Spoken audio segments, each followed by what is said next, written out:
En esta clase vamos a estudiar los 9 grados de la maestría. Esta clase nos lleva a comprender lo que son los cielos, ascender a los cielos. Esta clase también la podemos llamar la segunda montaña. Vamos, ante todo, a explicar ciertos aspectos fundamentales para poder comprender esta clase y estos procesos de la maestría. Existe el círculo consciente de la humanidad solar y existe el círculo inconsciente de la humanidad lunar. El círculo inconsciente mecánico de la humanidad lunar está constituida por los hombres número 1, número 2 y número 3.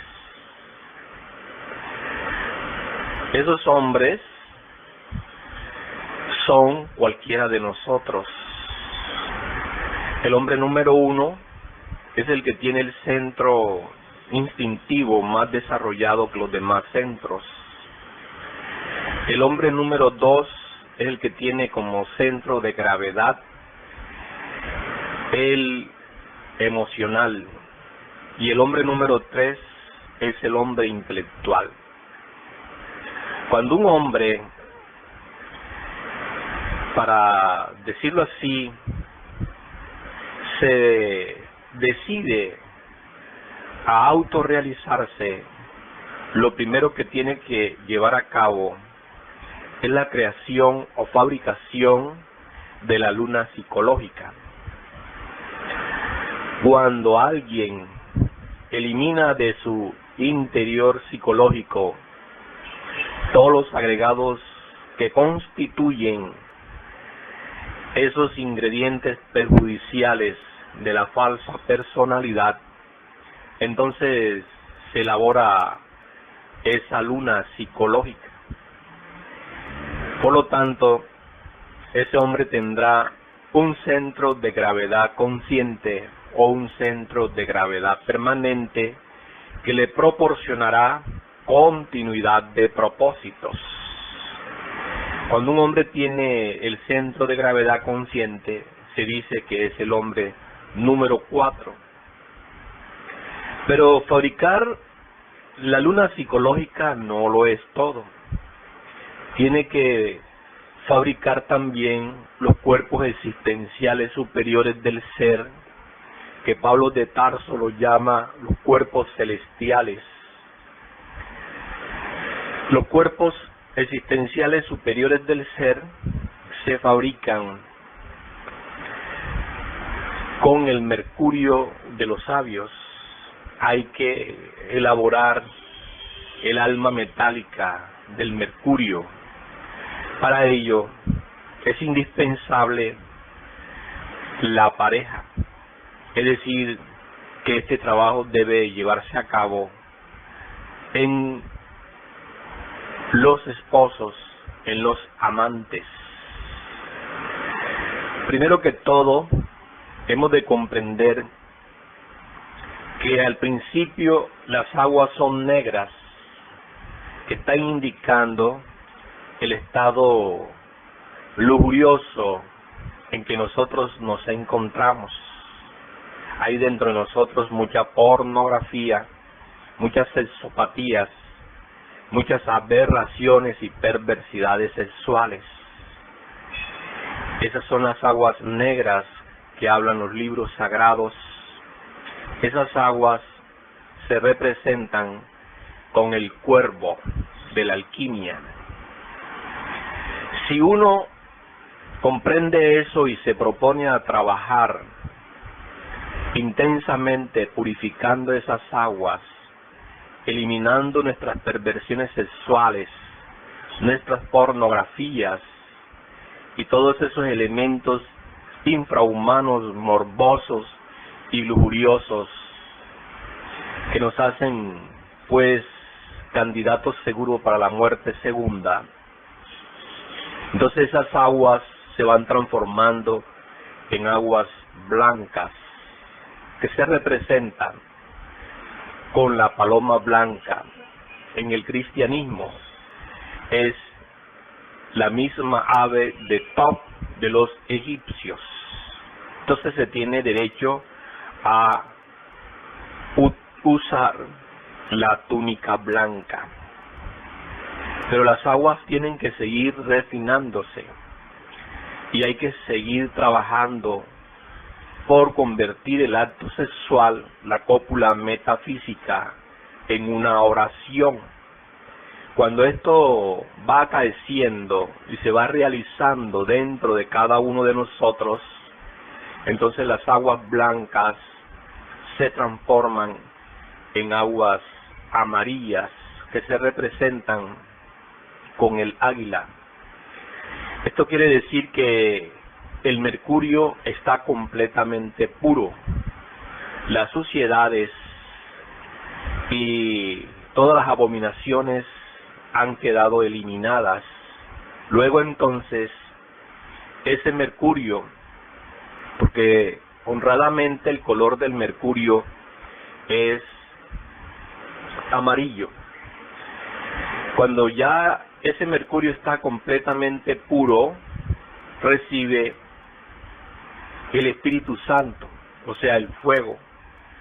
Y tenemos que las aguas amarillas, al recibir el fuego o azufre, se convierten en aguas rojas o púrpuras. La palabra púrpura es una palabra francesa o viene de una palabra francesa que significa pur, que quiere decir lo puro de lo puro. Ya tenemos el mercurio azufrado. Con ese mercurio es que vamos nosotros a fabricar los cuerpos existenciales superiores del ser. Con una octava superior, con el excedente de ese mercurio, vamos a fabricar el cuerpo astral, que Pablo de Tarso le denomina cuerpo natural. Fabricado este cuerpo, en una octava superior, con el excedente, fabricamos el cuerpo mental. Pablo lo llama cuerpo espiritual. Y luego en una octava superior, fabricamos el cuerpo causal, o cuerpo divino, como lo llama Pablo de Tarso. Cuando uno tiene los cuerpos físico, astral, mental y causal, nos convertimos en hombres en el sentido real y verdadero de la palabra. Entonces, podemos recibir los principios búdicos, anímicos, étnicos, etcétera, y quedamos pues autorrealizados, en el sentido de que estamos convertidos en hombres auténticos. Pero un hombre puede ser muy hombre, pero ese hombre tiene que seguir trabajando, si no se detiene, y al detenerse pues corre el peligro de convertirse en un Hanamusen. Por lo tanto, él debe encarnar la divinidad. Ya sabemos que en el Popol Vuh, el libro sagrado de los mayas, se dice que los dioses crearon a los hombres de madera y luego lo fusionaron a la divinidad. Pero también dice el mencionado texto sagrado, no todos los hombres se fusionan a la divinidad. Para uno fusionarse a lo divinal, tiene que tomar el camino del absoluto. Ya sabemos pues que un hombre puede quedarse ahí estancado y se mete al nirvana. Pero si toma el camino del absoluto, tiene que, para hacerlo, comenzar con las 7 iniciaciones de luz. Aclaro este punto. Los anteriores trabajos son las iniciaciones de fuego. La primera iniciación, levantar el kundalini en el cuerpo físico. La segunda iniciación del fuego, levantar el kundalini en el cuerpo vital. La tercera iniciación del fuego es levantarlo en el cuerpo astral. La cuarta en el cuerpo mental. La quinta en el cuerpo causal. La sexta iniciación de fuego en el cuerpo búdico. Y la séptima iniciación en el cuerpo átmico. Así pues, son 7 iniciaciones de fuego. Ahora, para tomar el camino hacia el Padre que está en secreto, para fusionarnos con Él, debemos vivir 7 iniciaciones de luz. Estas iniciaciones se conocen como la iniciación venusta o la iniciación de Judas. En realidad, pues, levantar la serpiente de luz en el físico, en el vital, en el astral, en el mental, en el causal, en el búdico y en el átmico. Cuando un hombre, pues, levanta esas 7 serpientes de luz, nace en él, o en todo el proceso de las iniciaciones de luz, nace en él el Cristo íntimo, el Cristo de cada uno de nosotros, el Cristo que está en secreto. No me estoy refiriendo en modo alguno al Cristo histórico. El Cristo histórico, el Yeshua Ben Pandira, Él lo encarnó y nos enseñó a través del drama cósmico que lo representó con sus discípulos en la Tierra Santa, cómo encarnar al Cristo íntimo. Así pues, ya ha nacido el Cristo en nosotros, ha vivido todo el proceso que dicen los evangelios, y luego pues comenzamos la segunda montaña. Hasta la iniciación venusta es la primera montaña. La segunda montaña, pues, es indispensable comprender lo que es en forma íntegra la honda significación de los 9 maestros que se fueron en busca de Irán Abid y de sus asesinos. Ninguno de los 9 maestros se fue por las regiones del norte, sino que inteligentemente ordenados en 3 grupos de a 3, se repartieron respectivamente al oriente, al mediodía y al occidente. Ostensiblemente fueron los que tomaron el rumbo del occidente, los que lograron descubrir la tumba del maestro Irán Abid y los asesinos.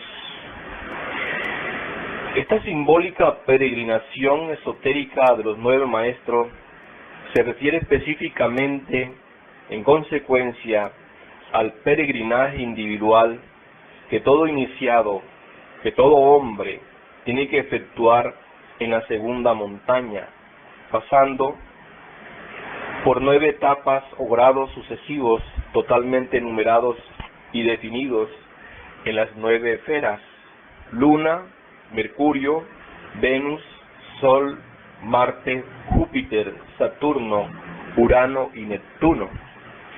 Eso quiere decir que el adepto debe trabajar en esos infiernos atómicos de esos planetas de nuestro sistema solar.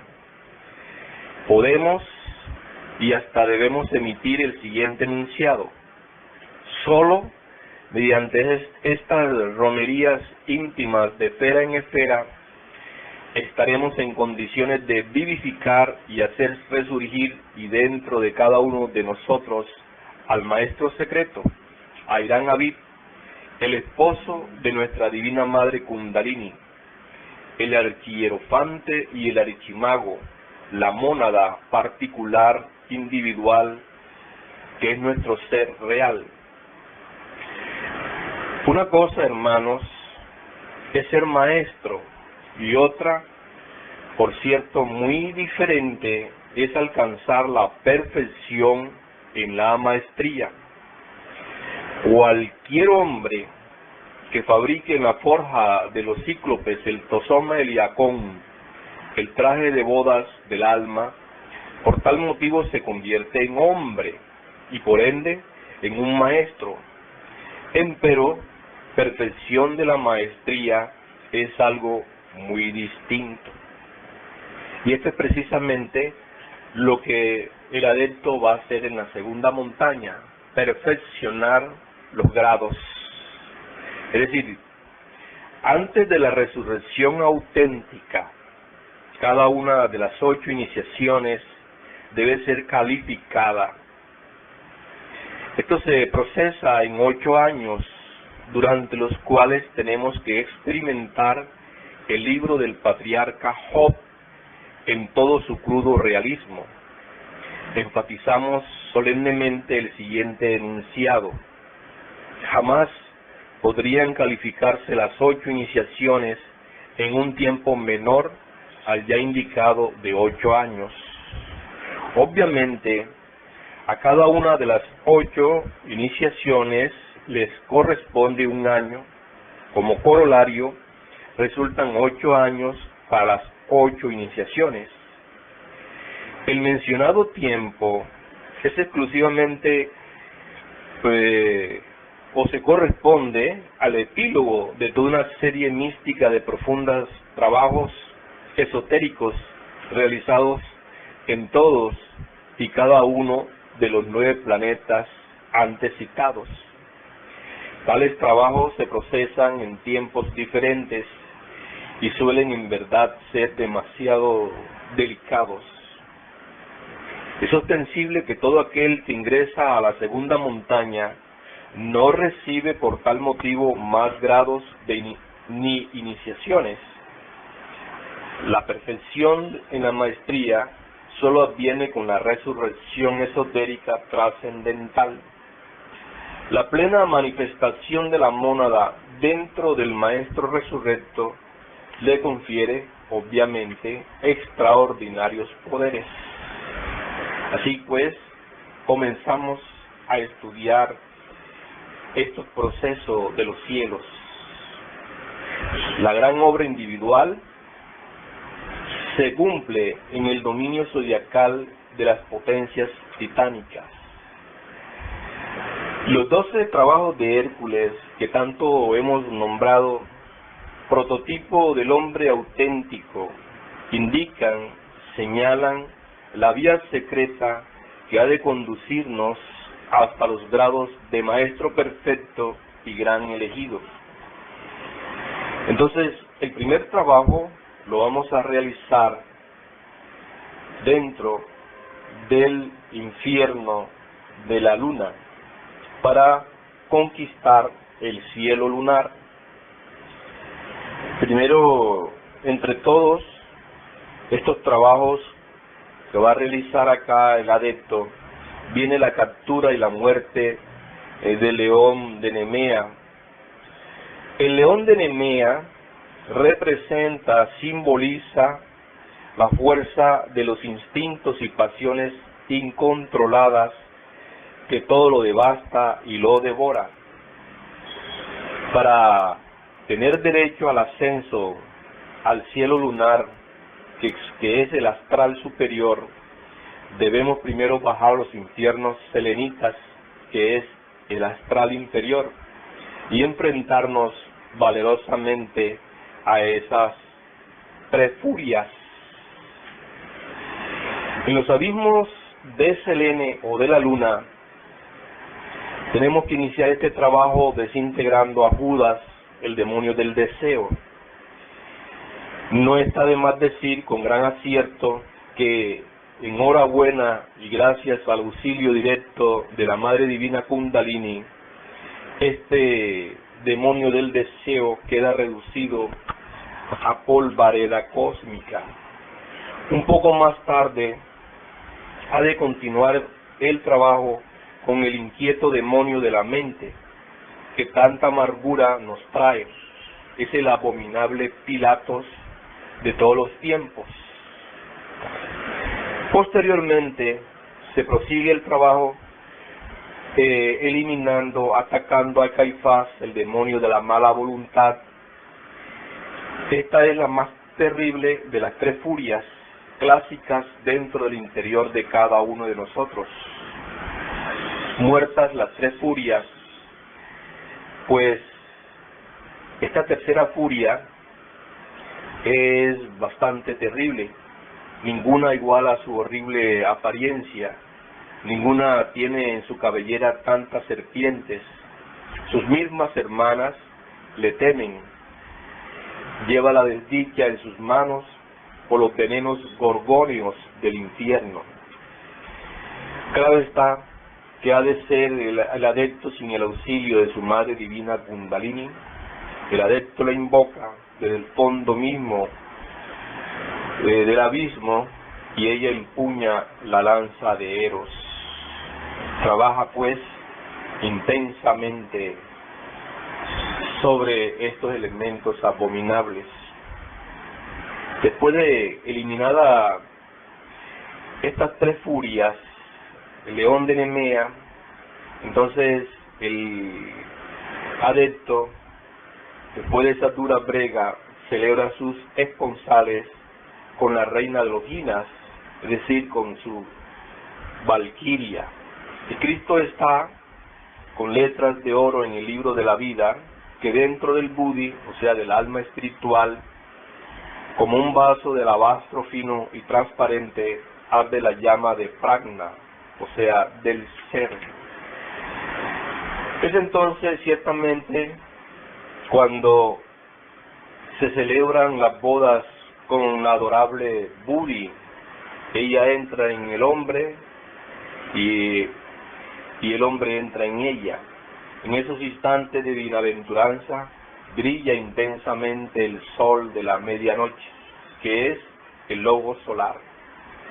De esta manera, el adepto se siente transformado y el famoso chakra del Samsara, el loto de los 1000 pétalos, la corona de los santos resplandece victoriosa en la glándula pineal y entra en ese estado conocido entre los hindustanes con el término sánscrito de Paramananda, que significa suprema felicidad espiritual.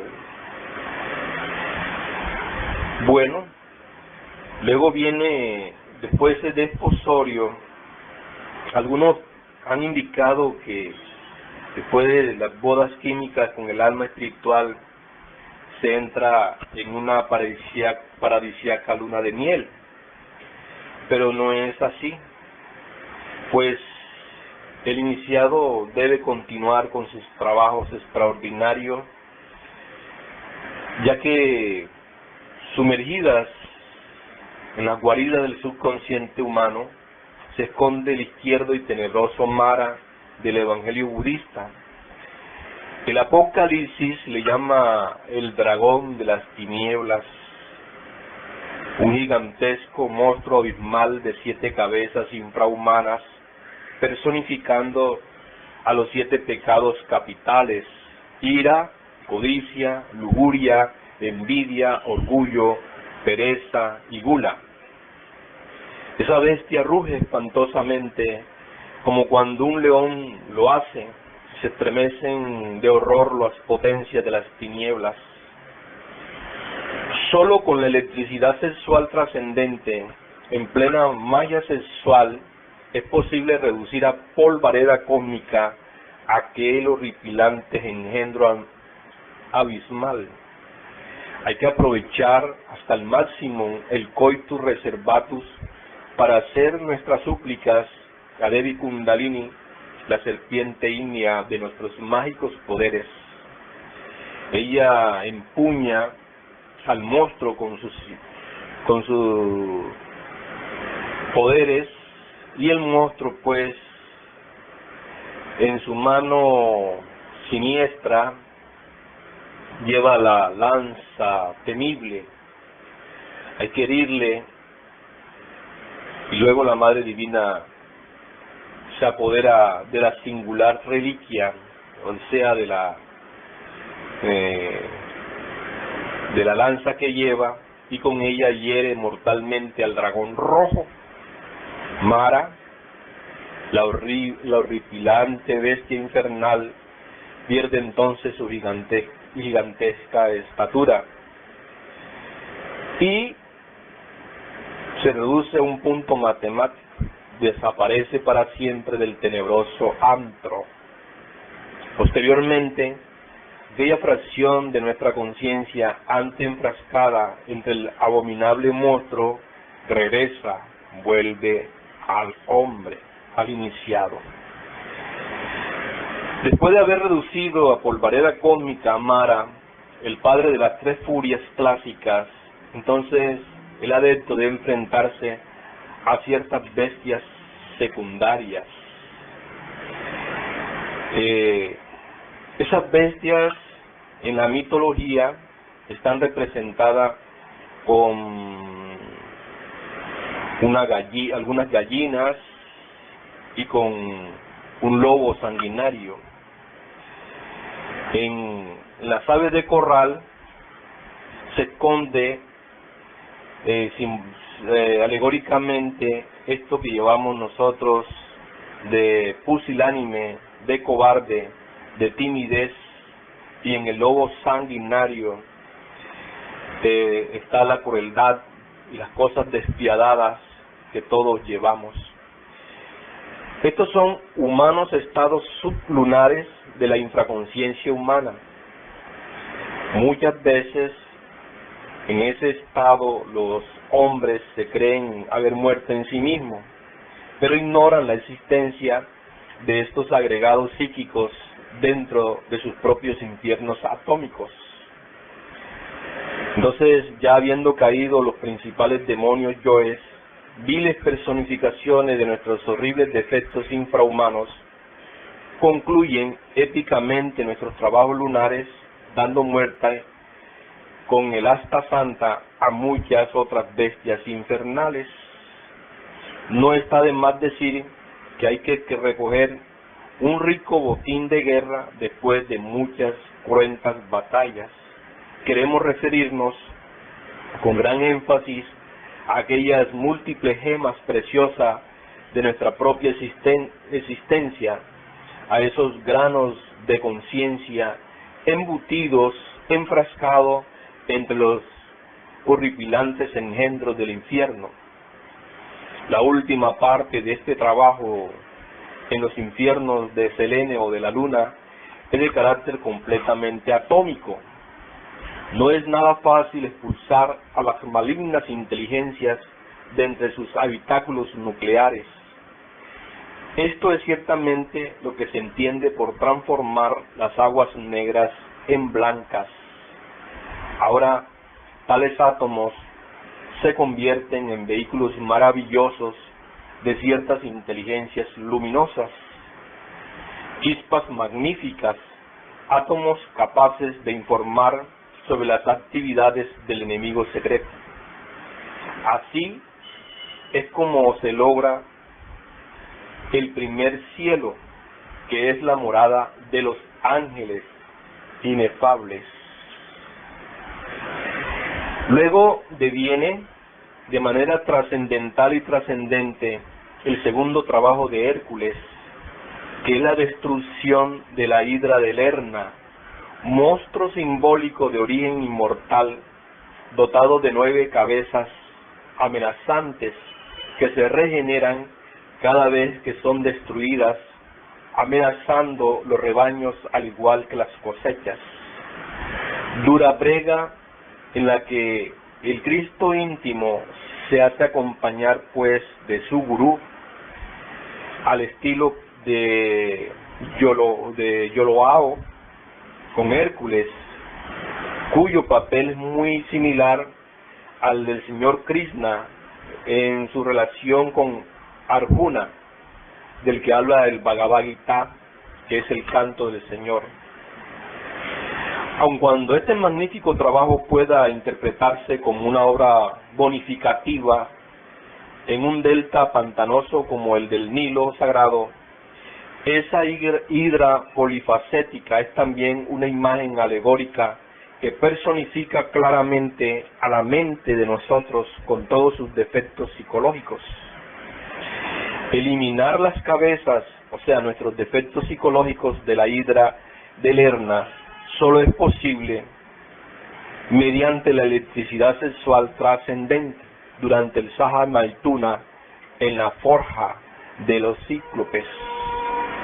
En nombre de la verdad, debemos decir francamente y sin ambajes que sin el auxilio inmediato de nuestra Divina Madre adorable, de ninguna manera se puede eliminar radicalmente la hidra de Lerna, que son nuestros defectos psicológicos en el subconsciente intelectual. Cuando se produce este trabajo, se termina, se concluye, entonces resplandece glorioso y victorioso el sol de la medianoche en el firmamento espiritual y reconquistamos o conquistamos el estado de arcángel. Este es un trabajo, repito, para elevarnos o para entrar al cielo de Mercurio. Luego viene el tercer trabajo, la tercera hazaña de Hércules, que es la captura de dos animales, suave el uno, como veloz, turbulento y amenazador el otro. El primero es la cierva serenita y el segundo es el jabalí de Erimanto. Podemos y hasta debemos identificar estos famosos cuadrúpedos con las dos resplandecientes constelaciones australes más próximas a las estrellas de Géminis, que se hallan cerca de los dos centauros, con los que Hércules sostiene una lid sangrienta. En la cierva de pies de bronce y cuernos de oro, sagrada a Diana y disputada por Apolo, el dios del fuego, podemos ver una clara alusión al alma humana, que es el esposo de la Valquiria, el mana superior de la teosofía. Y en el terrible jabalí, perverso cual ninguno, está el símbolo de todas las bajas pasiones animales.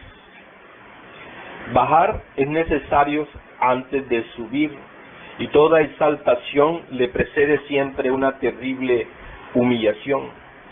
Descender a los infiernos de Venus es indispensable, urgente, inaplazable antes de ascender al cielo de Venus. Información previa, necesaria, y esta en sí mismo resulta ciertamente apremiante. Incuestionablemente, con la ayuda de Devi Kundalini Chati, se eliminan esos defectos de tipo psicológico. Ya en el mundo astral, ya en el mundo mental, empero los gérmenes causales de aquellos continúan existiendo dentro de sí mismo, dentro del terreno de la más pura psicología experimental. Podemos asentar el siguiente enunciado: la eliminación radical de cualquier defecto psicológico fracasa absolutamente cuando uno no disuelve su causa secreta. Extirpar de nuestra psiquis tales causas intrínsecas es ciertamente la tarea en los infiernos venustos. Inmensa es la multitud de los delitos cuyos gérmenes causales debemos eliminar, y aunque tuviese 100 bocas, 100 lenguas y voz de hierro, no podríamos enumerarlos a todos. En el Tártarus donde se castiga a los malvados, encontramos pues cosas terribles. Entonces, pues, posteriormente, cuando se eliminan estas bestias infernales, el iniciado vive un gran estado psicológico que se corresponde.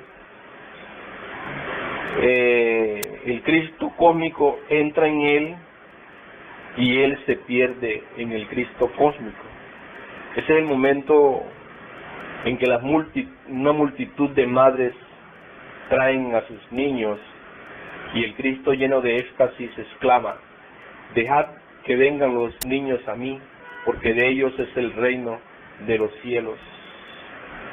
De esta manera, hermanos, conquistado el cielo de Venus, se llega al estado de principados. Luego continuamos con el siguiente trabajo, que se corresponde pues con el cielo del sol. Esta obra de Hércules es ciertamente la limpieza extraordinaria de los famosos establos de Augias, rey de la Élida, cuya hija, conocedora de las virtudes de las plantas, componía con ellas mágicos brebajes.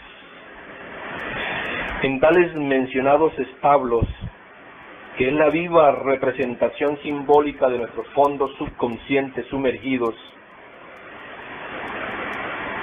que hospedan a sus innumerables rebaños, es decir, a esos múltiples agregados psíquicos bestiales que constituyen el ego, y entre ellos 12 cándidos toros alegorizando el karma zodiacal, se había acumulado la suciedad de varias generaciones, y cuestionablemente Hércules debe limpiar esos establos en un solo día.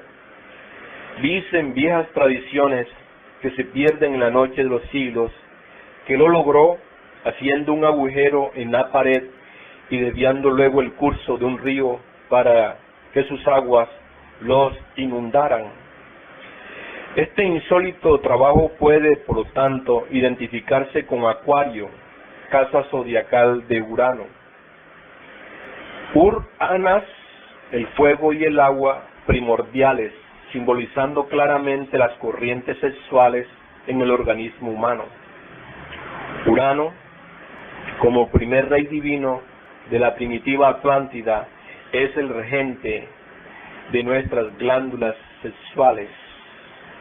Urano, el Asura Maya, es realmente el primer revelador de los misterios de la vida y de la muerte. Es ciertamente Uranas, el fuego y el agua primordiales, quien determina intrínsecamente el primer culto lunisolar de la andrógina Io. Dice la leyenda de los siglos que Urano tuvo 45 hijos de diversas mujeres, y que además tuvo de Titaea otros 18 hijos. Estos últimos recibieron el colectivo nombre de titanes por causa de su madre. Adicionando entre sí, por separado, cada una de estas cantidades cabalísticas, tendremos los siguientes resultados: 45, 4 más 5 igual a 9, el ermitaño del Taro, la novena esfera, el sexo. 18, 1 más 8 igual a 9, el arcano 18 es el crepúsculo del Taro, que incluye el arcano 9 2 veces. Significa los enemigos secretos, ocultos, la lucha subterránea en los dominios de la novena esfera, lo tenebroso. Ostensiblemente, Urano es el rey absoluto de las funciones sexuales, el amo de la nueva era de Acuario. Como Titaea sobrepujaba a todas las mujeres en belleza y virtudes, fue también puesta en el número de los dioses. Se nos ha dicho que sus fieles devotos, agradecidos por todos los bienes recibidos, la llamaron tierra. Así pues, En este trabajo debemos acordarnos de nuestra Madre Divina y desviar esa corriente del amor hacia adentro y hacia arriba, hacia nuestra adorable Madre. En esos momentos, pues, hay que clamar con gran voz, y así lo hace el adepto: este amor es para mi Madre. Así es como Hércules desvía el curso de un río para que sus aguas inundaran los establos de Augías, y aquí el que tenga entendimiento que entienda. Así que así quedan de esta manera limpios los establos estos. De esta manera, pues, nos elevamos al grado de príncipes o de principados. Somos príncipes solares. El quinto trabajo de Hércules, el héroe solar, fue la caza y destrucción de las aves antropófagas que tenebrosas habitaban las lagunas de Stimpal y mataban a los hombres con sus bronceadas plumas, que a manera de flechas mortíferas lanzaban contra sus indefensas víctimas. Ostensiblemente, esta labor se halla íntimamente relacionada con la constelación de Piscis, casa de Neptuno, el señor de la magia práctica. Aquellas aves antropófagas son las crueles arpías citadas por Virgilio, el poeta de Mantua. Antes de subir es indispensable bajar, esa es la ley. A cada exaltación le antecede una espantosa y terrible humillación. Aniquilar dentro de sí mismo a esos elementos inhumanos, brujescos, a esas aves de mal agüero, es ciertamente la tarea en ese tenebroso tártaro. Aunque parezca increíble, es urgente saber que todos los seres humanos, sin excepción alguna, llevan en sus trasfondos inconscientes variados elementos hechiceros. Esto significa que en el mundo existen muchas gentes que, sin saberlo, practican inconscientemente la magia negra. Incuestionablemente, hasta los mismos santos de todas las religiones sufren lo indecible cuando se autodescubren. Entonces pueden verificar por ellos mismos el crudo realismo de esos elementos inhumanos que ostensiblemente están obligados a eliminar de su psiquis. Cualquier adepto o místico o santo, en tanto no haya muerto radicalmente en todos y cada uno de los 49 departamentos del subconsciente, es más o menos negro. He ahí uno de los grandes motivos por los cuales no nos es dable condenar a nadie. Quien se sienta limpio de pecado, que arroje la primera piedra. Concluidos estos trabajos en los abismos minerales de Marte, se asciende victorioso al quinto cielo, el mundo de Atman, la morada radiante de las virtudes. El objetivo de este trabajo en los infiernos marcianos se logra eliminando de nuestra psique los elementos inhumanos de la brujería. Entonces, los grilletes intelectuales han sido aniquilados y la conciencia liberada fuera ya del horripilante calabozo de la mente, donde por tanto tiempo mora prisionera. Entonces se consigue fusionarse, mezclarse con Atma, el inefable, nuestro real ser. Desafortunadamente, la gente no comprende lo que es el calabozo del intelecto. No entienden que viven prisioneras en la cárcel de la mente. Bueno, ahora corresponde otro trabajo, pues debemos decir que casi contigua a la brillante constelación de Piscis se encuentra la de Tauro, que incuestionablemente se halla relacionada con el trabajo esotérico trascendental que sigue, que es la captura del toro de Creta. Este había sido remitido a Minos por el dios Neptuno para que se lo ofreciera como holocausto, pero el rey, codicioso, lo retuvo indebidamente para sí, debido a lo cual el animal se tornó espantoso y amenazador, aterrorizando a todo el país.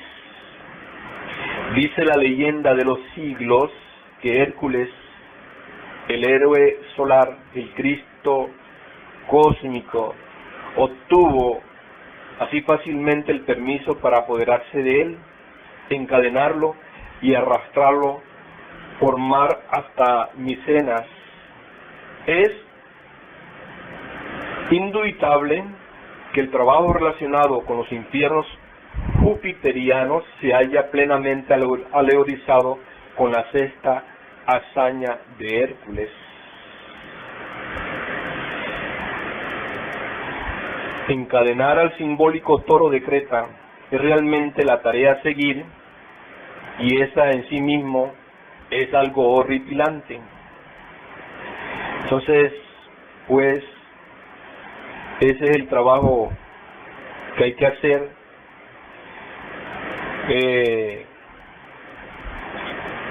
Por ese momento en que se está haciendo esta labor, este trabajo, el iniciado pasa por tentaciones sexuales terribles, es asediado inclementemente en el tenebroso Tártarus.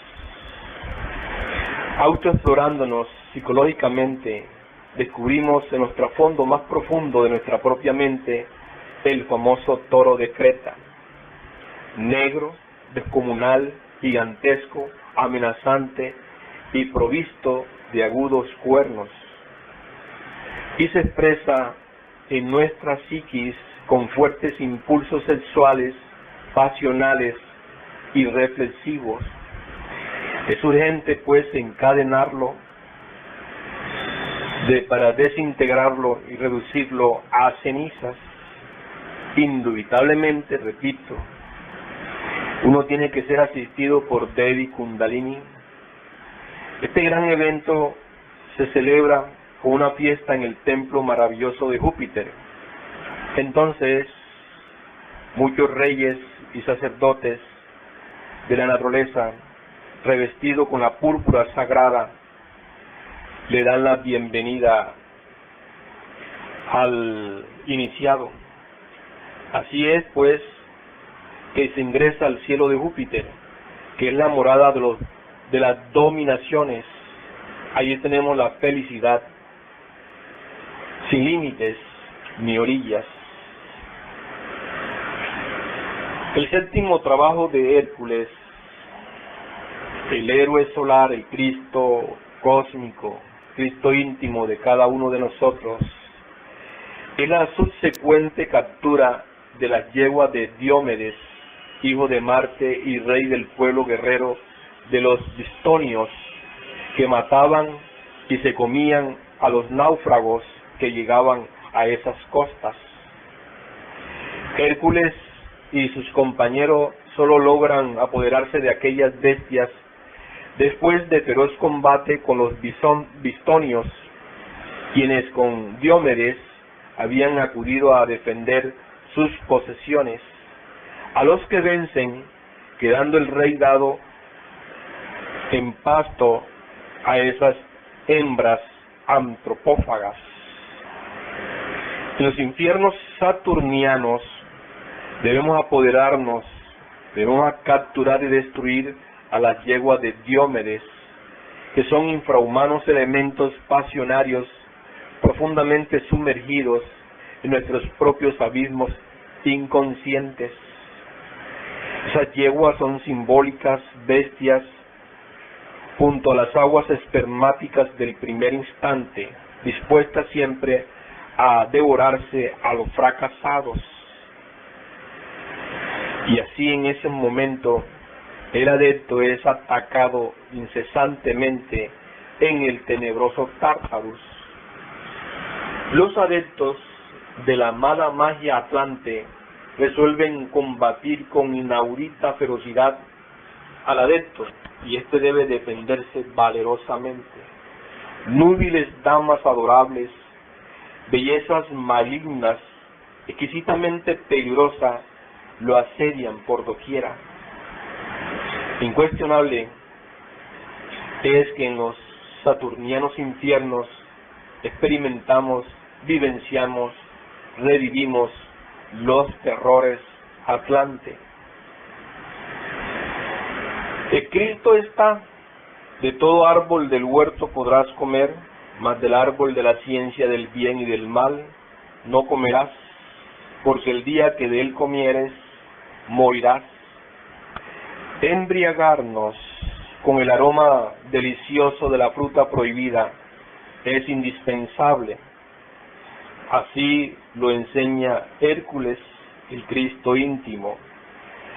A la vista de la barrera del océano infranqueable para el hombre, Hércules, lleno de titánica rebeldía, tendió su arco contra el sol, como si fuese a herirle para detenerle en su rauda carrera allende el océano en el que se iba a sepultar y hacia donde él no podía seguirle. Pero el dios Apolo le mandó que estuviese quedo y paciente, porque solo con paciencia infinita se puede realizar el magnus opus, o sea, la gran obra del Padre, en premio de lo cual le regaló un vaso de oro, que es el santo grial, resplandeciente símbolo eternal del útero o yoni femenino. Es incuestionable que la saeta de Hércules no es sino la piedra magnes, el palo o lanza de Longinus, el centurión romano, aquella con la cual éste hiriera el costado del Señor, la misma pica santa, mediante cuyo poder secreto Parsifal sanara la herida en el costado de Amfortas. Con los milagrosos poderes de estas reliquias venerandas se derrota en cruenta batalla al rey de los Bistonios, que son los caballeros del Grial Negro, que es Clinsor, el ego animal. Finalizando este trabajo en la morada de Plutón, pero en el infierno de Saturno es entonces iniciado, transportado a la tierra solar de los hiperbóreos. Recordemos, esa es la isla de Aballón, la mágica región Ginas, donde habitan los dioses santos. Sublime isla de Apolo, tierra firme en medio del océano de la gran vida libre en su movimiento. No es posible realizar en sí mismo el misterio hiperbóreo sin haber sido antes juzgado en la vasta sala de la verdad justicia. No es posible realizar dentro de sí mismo el misterio del grial sin haber sido pesado antes el corazón del difunto en el platillo de la balanza que lleva la verdad justicia. No es posible la autorrealización íntima del ser sin haber sido declarado muerto en la sala de la verdad justicia. Así pues, es incuestionable que este es un trabajo que nos lleva a conquistar el estado de trono, o sea que cuando se asciende a este cielo de Saturno, nos convertimos en tronos. Luego viene el cielo de Urano. Dice la leyenda, los incontables siglos, que Eneas, el troyano complacido, se sentó con el rey Evandro y los venerables senadores a la mesa del festín. Dice la leyenda que los esclavos le sirvieron toda clase de viandas y escanciaron el dulce vino, y cuando hubieron satisfecho el deseo de comer y de beber, el rey Evandro explicó a su huésped que aquella ceremonia en honor de Hércules que acababan de celebrar cuando ellos llegaron no era ninguna superstición, sino un ritual que se debía al dios por hallarse allí cerca el lugar de una de sus más grandes hazañas, que es la octava, ¿no? La cueva donde dio muerte al ladrón Caco. Veíase allí cerca un terraplén enorme de cubiertos de piedras que parecían haber sido derrumbadas por algún terremoto. Debajo de ellas estaba la abertura que conducía al antro donde Caco se refugió y donde el hijo de Júpiter le acorraló, arrojándole pedruscos y troncos en castigo por haber intentado aquel robarle sus rebaños. Después de esta explicación, el rey Evandro, un coro de adolescentes entonó el elogio de Hércules y de sus altos hechos, y enumera todos sus trabajos, cómo estranguló a la hidra de Lerna, cómo mató al león de Nemea y sacó de las tinieblas a la luz a Cerbero, el perro infernal, que es el instinto sexual que debe guiarnos hasta la liberación final. Bueno, entonces este es el trabajo que hay que realizar en los infiernos de Urano. Esto nos hace recordar pues al gran Kabir Jesús crucificado entre dos ladrones, uno a su derecha y otro a su izquierda. Ágato, el buen ladrón, en nuestro interior se roba el hidrógeno sexual C2 de los órganos creadores con el evidente propósito de cristalizar al Espíritu Santo, al gran consolador dentro de nosotros mismos. Caco, el mal ladrón, escondido dentro de la tenebrosa cueva de la infraconciencia humana, saquea alevoso el centro sexual del organismo para satisfacción de brutales pasiones animales. La cruz es un símbolo sexual sorprendente, maravilloso, formidable. El palo vertical es masculino, el horizontal femenino. En el cruce de ambos se halla la clave de todo poder. Podemos y debemos sentar como corolario el siguiente postulado: Ágato y Caco, crucificados en el monte de las calaveras, a derecha e izquierda del gran Kabir Jesús, alegorizan enfáticamente al tantrismo blanco y al tantrismo negro, la buena y la mala magia del sexo. La Biblia, desde el Génesis al Apocalipsis, no es sino una serie de anales históricos de la gran lucha entre los secuaces de Ágato y de Caco, la magia blanca y la magia negra, los adeptos del sendero de la derecha, los profetas, y los del sendero de la izquierda, los levitas. En los abismos de Urano se ha de reducir a polvareda cósmica al mal ladrón, al tenebroso Caco, aquel que antes saqueara al centro sexual de nuestra máquina orgánica para vil satisfacción de animalescas pasiones. No hay duda, y debemos repetir esto hasta cansarnos, que Urano, Acuario, es sexual, mágico, revolucionario, 100%. Así que cuando se elimina a este mal ladrón, entonces se regresa al cielo de Urano y llegamos a la morada de los querubines. Luego debemos trabajar para reconquistar o conquistar el cielo de Neptuno. Este es un trabajo muy complejo, este noveno trabajo de Hércules, que es la conquista del cinto de Hipólita, reina de las Amazonas, el aspecto femenino psíquico de nuestra propia naturaleza interior. Dice la leyenda que embarcándose con otros héroes legendarios, Hércules tiene que pelear primero con los hijos de Minos, que son los magos negros, luego con los enemigos del rey Licos, cuyo exótico nombre nos recuerda la analogía entre lobo y luz. Y esto se trata de los señores del karma, con los cuales debemos arreglar negocios. Y finalmente con las amazonas, terribles mujeres tentadoras, suscitadas por Hera, aun cuando Hipólita había consentido cederle su cinto pacíficamente, debido a lo cual la reina es inútilmente sacrificada por la brutalidad masculina que pretende apoderarse violentamente de su innata virtud. Ese cinto maravilloso, análogo al de Venus y emblema de la feminidad, pierde todo significado y valor al ser separado de su legítima poseedora. El amor y no la violencia hace, por lo tanto, su conquista realmente significativa y valedera.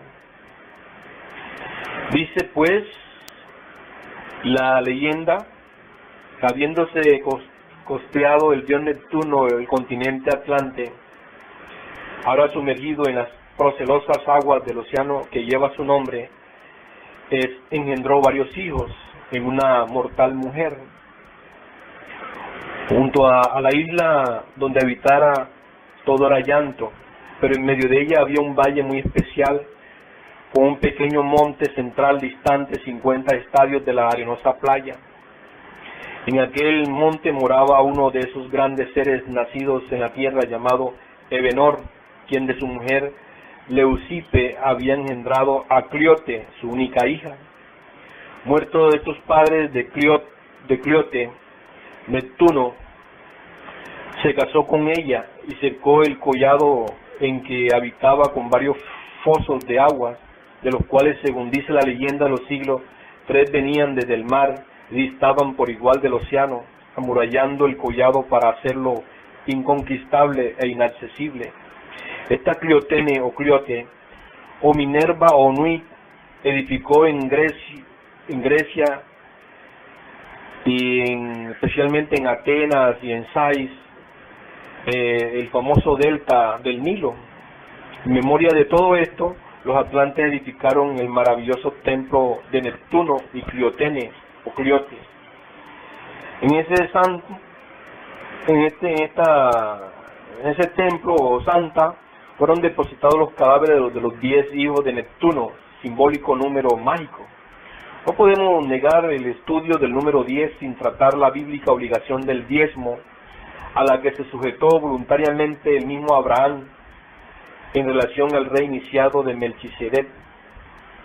Según relata el capítulo 14 del Génesis, dice que salió el rey de Sodoma a recibirlo, a Abraham. Entonces Melquisedec, rey de Salem, el cual era sacerdote del Dios Alto, sacó pan y vino y lo bendijo y le dijo: bendito sea Abraham del Dios Alto, poseedor de los cielos y de la tierra, y bendito sea el Dios Alto que entregó tus enemigos en tu mano.